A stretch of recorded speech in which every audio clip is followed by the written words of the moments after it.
Բայց այստեղ տեսնում ես ազատ դեմոկրատներ, որոնց ղեկավարին, եթե դուրս գաք փողոց հարցնեք ով է, ոչ ոք չի մնա, բայց պարզվում է, որ նա համարյա 4% այս տարածքում ուրեմն ձայն է հավաքում, դա ուրեմն ինչ որ հա ներկայացնել, որ դա արևմտամետների այսպես ուժն է, որ գնաց նրան տվեց, մի քիչ այդպես չի, բայց ամեն դեպքում ստացվում է, որ երևում է մի բան, որ այս ընտրական գործընթացի թիկունքում շատ գերազանց ձևով աշխատել են մինչև 2018 թվականը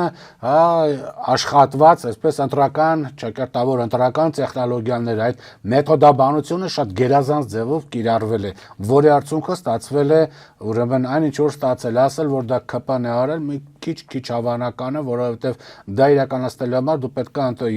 ընտրական գործընթացի բազմամյա բավականին հաջող փորձ իրականացնել, բայց կարող է սա իրականացնել, ինչ եք կարծում։ Թող արդեն ընդդիմադիրները մտածեն, թե ով սա կարող է իրականացնել։